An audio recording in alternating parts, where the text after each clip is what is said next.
Hello friends, welcome to Boostup. RRB NTPC group D के लिए हम लोग जीके जीएस का टेस्ट सीरीज स्टार्ट किए हैं। एक क्वेश्चन बैंक ऑलरेडी चल रहा है और दूसरा एक टेस्ट सीरीज हम लोग ने स्टार्ट किया है। सबको पता है कि एग्जाम का डेट्स आ चुका है, तो आप लोग जरा सा भी लापरवाही नहीं करें, इस बार तैयारी करें अच्छे ढंग से। ठीक है, तो सेट्स हमारा 4 तक हो चुका था।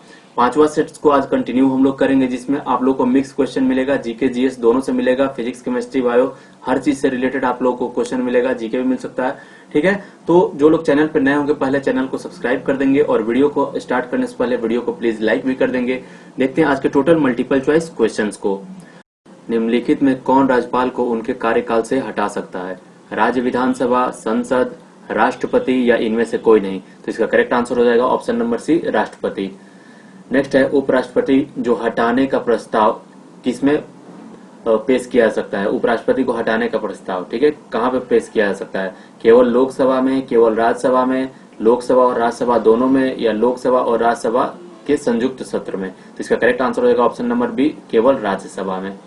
भारतीय संविधान में संशोधन का प्रस्ताव किस देश के संविधान से लिया गया है? जर्मनी से, दक्षिण अफ्रीका से, स्पेन से या इटली से लिया गया है? तो इसका करेक्ट आंसर हो जाएगा ऑप्शन नंबर बी, दक्षिण अफ्रीका से लिया गया है।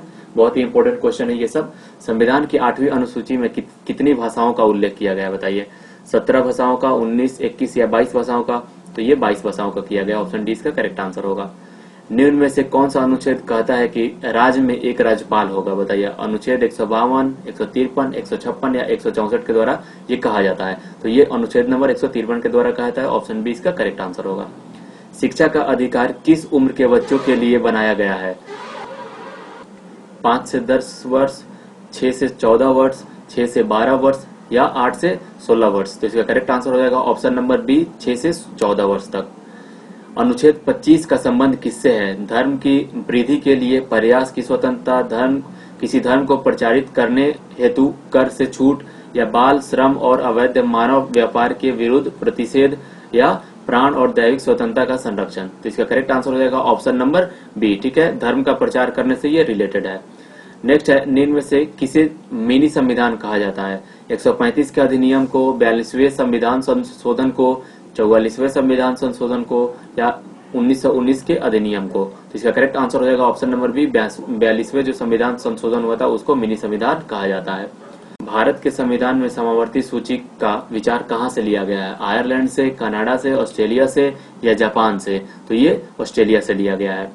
नेक्स्ट है, 7वीं अनुसूची का संबंध किससे है? भाषाओं से है, केंद्र और राज्यों के मध्य शक्ति के विभाजन से है, राज्यों के न्यायिक क्षेत्रों से है या पंचायती राज से है? तो इसका करेक्ट आंसर होगा ऑप्शन नंबर सी, राज्यों के न्यायिक क्षेत्रों से है। भारत के संविधान में ब्रिटेन के संविधान से क्या नहीं लिया गया है ये बताना है? संसदीय शासन, एकल नागरिकता, मूल अधिकार या मंत्रिमंडल प्रणाली? तो इसका करेक्ट आंसर होगा ऑप्शन नंबर सी, मूल अधिकार जो है वो अमेरिका के संविधान से लिया गया है, ब्रिटेन के संविधान से नहीं लिया गया है। निम्न में से कौन से मूल अधिकारों को राष्ट्रीय आपातकाल के दौरान भी स्थगित नहीं किया सकता है? बताइए। 14 से 18 अनुच्छेद को, 19 को, 20, 21 को या 29 और 30 को? तो देखिए, जो अनुच्छेद नंबर 20 और 21 है, इनमें क्या है, अपना आपके जीवन संरक्षण से रिलेटेड चीजें हैं। तो अगर आपातकालीन लगता भी है, ठीक है, तो ये आपका अधिकार नहीं छीना सकता है, बाकी सारे अधिकार आपसे छीना जा सकता है। ठीक है। नेक्स्ट है, भारत में इलेक्ट्रॉनिक वोटिंग मशीन पहली बार किस राज्य में प्रयोग किया गया था? कर्नाटक में, केरल में, तमिलनाडु में या आंध्र प्रदेश में? तो ये सबसे पहले केरल में यूज किया गया था। ऑप्शन 20 का करेक्ट आंसर होगा। निम्नलिखित में क्या 73वें संविधान संशोधन की विशेषता नहीं है? ग्राम सभा, 3 स्तरीय प्रणाली, या राज्य चुनाव आयोग या राज्य योजना आयोग? तो इसमें से कौन सा नहीं है ये बताना है। तो इसका करेक्ट आंसर हो जाएगा ऑप्शन नंबर डी, राज्य योजना आयोग। भारत के संविधान के निम्नलिखित अनुच्छेदों में से कौन सा भारत के राष्ट्रपति को माफी देने के लिए सौंपा गया है? मतलब वो किसी का सजा भी कम कर सकते हैं, या किसी जो अपराधी को किसी को माफ कर सकते हैं, उसका सजा कम करवा सकते हैं। अनुच्छेद 71, 72, 73 और 74। तो ये अनुच्छेद 72 में दिया गया है। ठीक है, ये पावर ऑफ प्रेसिडेंट होता है, या सिंपली आपसे पूछा जाए पावर ऑफ प्रेसिडेंट का उल्लेख किसमें है, तो वो 72 नंबर अनुच्छेद में है। नेक्स्ट क्वेश्चन है, निम्नलिखित में से क्या संवैधानिक निकाय नहीं है? इसमें से बताना है कि संविधान में क्या चीज नहीं है। चुनाव आयोग, संघ लोक सेवा आयोग है, नीति आयोग है या वित्त आयोग है? तो इसका करेक्ट आंसर होगा ऑप्शन नंबर सी, नीति आयोग जो है वो पहले जो योजना आयोग था उसको हटा के नीति आयोग को लाया गया है। योजना आयोग हमारे संवैधानिक निकाय में था, लेकिन नीति आयोग ये संवैधानिक निकाय नहीं है। ठीक है। नेक्स्ट है डाइट किस देश से संसद का नाम है? जापान का, फ्रांस का, स्पेन का या इटली का? तो ये जापान के संसद का नाम है डाइट। भारतीय राज्य के उच्च न्यायालय के मुख्य न्यायाधीश की नियुक्ति कौन करता है? सर्वोच्च न्यायालय की सलाह पर राष्ट्रपति करते हैं, प्रधानमंत्री की सलाह पर राष्ट्रपति करते हैं, कानून मंत्री करते हैं या न्यायाधीशों की कॉलेजियम की सलाह पर राष्ट्रपति करते हैं? इसका करेक्ट आंसर हो जाएगा ऑप्शन नंबर डी। ठीक है, न्यायाधीशों की जो कॉलेजियम जो पद्धति होती है उसी के सलाह पे राष्ट्रपति उनको शपथ दिलवाते हैं और नियुक्ति करते हैं। नेक्स्ट है घरेलू हिंसा से महिला संरक्षण अधिनियम कब पारित हुआ है? 2003 में, 2005 में, 2007 में या 2009 में? तो इसका करेक्ट आंसर हो जाएगा ऑप्शन नंबर बी 2005 में। निम्न में से कौन सा देश मिश्रित अर्थव्यवस्था है? अमेरिका है, भारत है, चीन है या रूस है? तो भारत की जो अर्थव्यवस्था है वो मिश्रित अर्थव्यवस्था है। ठीक है, राष्ट्रीय विकास परिषद का अध्यक्ष कौन करता है? प्रधानमंत्री, राष्ट्रपति, राज्यपाल या उपराष्ट्रपति? तो ये प्रधानमंत्री करते हैं। व्यावसायिक बैंक का राष्ट्रीयकरण कब किया गया था? 1975 में, 1966 में, 1969 में या 1980 में? इसका करेक्ट आंसर होगा ऑप्शन नंबर सी 1969 में किया गया था। भारत में योजना आयोग का गठन कब किया गया था? 15 मार्च 1950 में, 15 सितंबर 1950 में, 15 अक्टूबर 1951 में या इनमें से कोई नहीं? तो ये 15 मार्च 1950 में किया गया था। ऑप्शन ए इसका करेक्ट आंसर हो जाएगा। वास्तविक वस्तु का आभासिक प्रतिबिंब कब बनता है? किसमें बनता है? उत्तल दर्पण में, समतल दर्पण में, अवतल दर्पण में या इन सभी में बनता है? तो देखिए उत्तल दर्पण में बनता है। ठीक है, नेक्स्ट है प्रकाश के परावर्तन के नियम के अनुसार आपतन कोण और परावर्तन कोण से बड़ा होता है, आपतन कोण परावर्तन कोण के बराबर होता है, आपतन कोण और परावर्तन कोण से छोटा होता है या सभी सतह? तो देखिए जो यहाँ पे अगर हम लोग नॉर्मल खींचेंगे यहाँ पे अभिलंब, यहाँ से आती हुई जो आपतन किरण होती है वो परावर्तित होकर चली जाती है। तो ये जो आपतन कोण होता है ये एग्जैक्ट परावर्तन कोण के बराबर होता है। इसके अनुसार ऑप्शन नंबर बी इसका करेक्ट आंसर हो जाएगा। ठीक है, नेक्स्ट है लेंस की क्षमता का मात्रक क्या होता है? मीटर है, मीटर स्क्वायर है, डायोप्टर है या अन्य है? तो ये लेंस की क्षमता का क्या होता है? डायोप्टर होता है। पानी से भरी बाल्टी की गहराई कम दिखती है, इसका कारण क्या है? पूर्ण आंतरिक परावर्तन होता है, अपवर्तन होता है, परावर्तन होता है या इनमें से कोई नहीं? तो ये अपवर्तन के कारण होता है, रिफ्रैक्शन इसका मेन रीजन होता है। नेक्स्ट है पानी में डाली हुई छड़ी टेढ़ी दिखाई देती है, इसका भी कारण जो होता है वो अपवर्तन ही होता है। ऑप्शन बी इसका करेक्ट आंसर हो जाएगा। नेक्स्ट है सोलर कुकर में प्रयोग किए जाते हैं, किस चीज का यूज किया जाता है? अवतल दर्पण का, उत्तल दर्पण का, समतल दर्पण का या इनमें से कोई नहीं? तो अवतल दर्पण का यूज किया जाता है। ऑप्शन ए इसका करेक्ट आंसर होगा। रोगियों के नाक, कान, गले आदि का जांच के लिए डॉक्टर के द्वारा प्रयोग किया जाने वाला जो दर्पण होता है कौन सा होता है? समतल दर्पण, उत्तल दर्पण, अवतल दर्पण या इनमें से कोई नहीं? तो ये अवतल दर्पण होता है। ऑप्शन सी इसका करेक्ट आंसर हो जाएगा। हीरा का अपवर्तनांक कितना होता है? 1.77, 1.47, 1.44 या 2.42 होता है? तो इसका करेक्ट आंसर हो जाएगा ऑप्शन नंबर डी 2.42। मोटर गाड़ी के चालक के सामने लगा रहता है, कैसा दर्पण लगा रहता है बताइए? मोटर गाड़ी के जो सामने लगा हुआ रहता है, अवतल दर्पण, समतल दर्पण, उत्तल दर्पण या अन्य? तो उत्तल दर्पण लगा होता है। ऑप्शन सी इसका करेक्ट आंसर हो जाएगा। सामान्य नेत्र की रेटिना पर बनने वाला प्रतिबिंब कैसा होता है?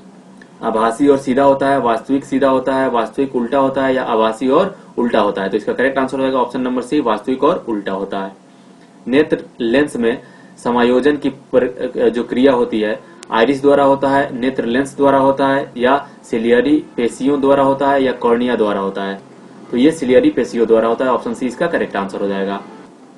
किसी नेत्र का निकट बिंदु है 2.5 सेंटीमीटर, 25 सेंटीमीटर, 2.5 सेंटीमीटर मीटर या 3 मीटर? तो ये 25 सेंटीमीटर होता है न्यूनतम जो होता है बिंदु। सिनेमा के पर्दे किस प्रकार का प्रतिबिंब बनता है? आभासी प्रतिबिंब, वास्तविक प्रतिबिंब, दोनों बनता है या सभी कथन सत्य है? तो ये वास्तविक प्रतिबिंब बनता है। रियल इमेज जो होता है ऑब्टेन किया जाता है जो सिनेमा के पर्दे पे देखते हैं हम लोग। किलोवाट घंटा मात्रक है, किस चीज का है बताइए? आवेश का, ऊर्जा का, विभवांतर का या शक्ति का? तो ये ऊर्जा का मात्रक होता है जिसको एक यूनिट कहते हैं। किलोवाट घंटा को एक यूनिट कहा जाता है। प्रतिरोधकता का मात्रक क्या होता है? ओम मीटर होता है या ओम प्रति मीटर होता है, मीटर होता है या इनमें से कोई नहीं? तो वो ओम मीटर होता है। निकट दृष्टि दोष वाला व्यक्ति के चश्मे में क्या लगा होता है बताना है। निकट दृष्टि दोष जो होता है उसमें कौन सा लेंस का यूज किया था? उत्तल लेंस, अवतल लेंस, द्विफोकस लेंस या बेलनाकार लेंस? तो उसमें अवतल लेंस का यूज किया था। ऑप्शन बी इसका करेक्ट आंसर होगा। दीर्घ दृष्टि दोष जिसको हेट्रोमायोपिया भी कहा जाता है, इसमें कौन सा दर्पण लेंस लगा रहता है बताइए? अवतल लेंस, द्विफोकल लेंस या उत्तल लेंस या बेलनाकार लेंस? तो उत्तल लेंस लगा हुआ होता है। मानव नेत्र में क्या होता है बताइए? अवतल लेंस, उत्तल दर्पण, उत्तल लेंस या अवतल दर्पण? तो उत्तल लेंस होता है। ऑप्शन सी इसका करेक्ट आंसर हो जाएगा। उदय और अस्त होते समय सूर्य दिखाई देता है किस कलर का? लाल, नीला, काला, पीला? तो ये लाल दिखाई देता है। ठीक है, क्यों दिखाई देता है? क्योंकि वेवलेंथ रेड कलर का सबसे ज्यादा होता है। ठीक है, किसी वस्तु का प्रतिबिंब आंख के जिस भाग पर पड़ता है वह मतलब बनता है, उसको क्या कहते हैं ये बताना है। कॉर्निया कहते हैं, रेटिना, आइरिस या पुतली? तो वह रेटिना पे इमेज बनता है किसी भी इंसान के आंख में। चुंबकीय क्षेत्र का मात्रक क्या होता है? न्यूटन होता है, टेस्ला होता है, एम्पियर होता है या मीटर होता है? तो वह टेस्ला होता है। डायनेमो से किस प्रकार की धारा प्राप्त की जाती है बताइए? दिष्ट धारा, प्रत्यावर्ती धारा, दोनों धारा या इनमें से कोई नहीं? तो जो डायनेमो होता है वो यांत्रिक एनर्जी को डिष्ट धारा यानी डायरेक्ट करंट में वो कन्वर्ट करता है। ठीक है, डीसी जिसको हम लोग कहते हैं। नेक्स्ट है, विद्युत चुंबक बनाने के लिए प्रायः किस पदार्थ के छड़ का उपयोग किया जाता है? इस्पात का, नरम लोहे का, पित्तल का या इनमें से कोई नहीं? तो नरम लोहा जो सॉफ्ट आयरन होता है उसी का यूज किया जाता है। विद्युत चुंबकीय प्रेरण की खोज किसने की थी? मैक्सवेल ने, फ्लेमिंग ने, फैराडे ने या एम्पियर के द्वारा किया गया था? तो यह फैराडे के द्वारा किया गया था। क्लियर है? नाभिकीय ऊर्जा प्राप्त करने हेतु आवश्यक है क्रोमियम है, सिलिकॉन है, यूरेनियम है या एल्युमिनियम है? तो इसका करेक्ट आंसर हो जाएगा option number C, uranium. Next है, इनमें से कौन नवीनीकरण ऊर्जा का स्रोत है बताना है। कोयला है, सौर ऊर्जा है, प्राकृतिक गैस है या पेट्रोल है? तो यह सौर ऊर्जा होता है। ठीक है, अभी और भी क्वेश्चन बाकी है हमारा, 60 क्वेश्चन टोटल मैंने इंक्लूड किया हुआ है। और एक और चीज, लास्ट में अपना स्कोर जरूर शेयर कीजिएगा अगर आप लोग बना रहे हैं अच्छे से तब। नेक्स्ट है, सौर सेल बनाने के लिए किस धातु का उपयोग किया जाता है? स्टील का, सिलिकॉन का, अभ्रक का या सीसा का? तो यह सिलिकॉन का यूज किया जाता है जो कि एक मेटलॉइड होता है। नेक्स्ट है, दाब का मात्रक क्या होता है? डाइन होता है, जूल होता है, वाट होता है या पास्कल होता है? तो दाब का मात्रक जो होता है वो पास्कल होता है। ठीक है, नेक्स्ट है, ज्योति तीव्रता का मात्रक क्या होता है? ऑफ्टर होता है, कैंडेला होता है, न्यूटन होता है या इनमें से कोई नहीं? तो ज्योति तीव्रता जिसको ल्यूमिनस इंटेंसिटी कहा जाता है, कैंडेला होता है उसका मात्रक। ऑप्शन बी इसका करेक्ट आंसर होगा। खाद्य ऊर्जा को हम किस इकाई में मापते हैं? जूल में, कैलोरी में, अर्ग में या इनमें से कोई नहीं? देखिए तीनों जो है वो ऊर्जा का मात्रक है, लेकिन खाते हैं हम लोग जो खाना वो कैलोरी में मापते हैं। आप लोग कोई भी चीज, चिप्स वगैरह का पैकेट देखिएगा, उस पैकेट पे लिखा रहेगा प्रति 100 ग्राम या कुछ अमाउंट में दिया रहेगा कितना कैलोरी आपको ऊर्जा मिलेगा। ठीक है, नेक्स्ट है, निम्नलिखित में से कौन वेक्टर मात्रा है बताना है। वेक्टर क्वांटिटीज में से कौन है? ऊर्जा है, तापमान है, बल है या चाल है? तो जो फोर्स होता है F इक्वल टू एम जिसका फॉर्मूला होता है, तो देखिए फोर्स जो होता है इसमें क्या होता है? इसमें डायरेक्शन भी होता है, मैग्नीट्यूड भी होता है। बाकी ऊर्जा में तो मैग्नीट्यूड होगा, डायरेक्शन नहीं होगा। तापमान में मैग्नीट्यूड हो सकता है, डायरेक्शन नहीं। चाल में भी मैग्नीट्यूड होता है, डायरेक्शन नहीं होता है। तो बल इसका क्या हो जाएगा? Vector quantity. और ये सारे इसके अलावा जो भी है ये क्या है? ये स्केलर क्वांटिटी है। ठीक है, नेक्स्ट है, निम्नलिखित में से कौन एक सदिश राशि नहीं है बताना। इसमें वेक्टर क्वांटिटी नहीं है जो बताना है। वेग है, संवेग है, द्रव्यमान है या कोणीय वेग है? तो द्रव्यमान यानी मास जो होता है ये कभी भी सदिश वेक्टर नहीं हो सकता है, क्योंकि द्रव्यमान सिर्फ मैग्नीट्यूड हो सकता है, जैसे 2 केजी, 4 केजी, 500 ग्राम जितना भी हो सकता है, लेकिन इसका कोई पर्टिकुलर डायरेक्शन नहीं होगा। रॉकेट किस सिद्धांत पर कार्य करता है? ऊर्जा संरक्षण, बर्नौली प्रमेय, संवेग संरक्षण या इनमें से कोई नहीं? तो यह संवेग संरक्षण के सिद्धांत पे कार्य करता है। गुरुत्वाकर्षण और के सार्वभौमिक नियम का प्रतिपादन किसने दिया हुआ था? गैलीलियो ने, न्यूटन ने, कोपरनिकस ने? तो ये दिया गया था न्यूटन के द्वारा। निम्नलिखित में से कौन सबसे अधिक प्रत्यास्थ होता है बताइए? सबसे ज्यादा स्ट्रेचेबल कौन सा होता है? इसमें स्ट्रेच सबसे ज्यादा किसमें होता है? गीली मिट्टी में, प्लास्टिक में, रबड़ में या स्टील में? तो सबसे ज्यादा जो होता है प्रत्यास्थ वह स्टील होता है। नेक्स्ट और लास्ट क्वेश्चन है आज का हमारा, श्यानता की इकाई क्या होता है? देखिए आपसे एग्जाम में ये नहीं पूछेगा कि श्यानता की इकाई क्या होता है, कोई जरूरी नहीं है कि यही एग्जैक्ट पूछे। आपको पूछ देगा यहाँ से कि दे देगा कि न्यूटन किस चीज का इकाई होता है, वैसे ही इसमें से इसका इकाई क्या हो जाएगा? पॉइंट्स हो जाएगा। ठीक है, तो पूछ देगा पॉइंट्स किस चीज का इकाई, किसका इकाई होता है? तो वो श्यानता का होता है, विस्कोसिटी जिसको इंग्लिश में हम लोग कहते हैं। तो ये थे आज के हमारे टोटल क्वेश्चन। मिलते हैं नेक्स्ट सेशन में, तब तक के लिए वीडियो अगर अच्छा लगा है तो प्लीज वीडियो को लाइक करें, शेयर करें, सब्सक्राइब करें चैनल को। ठीक है, थैंक यू फॉर वॉचिंग।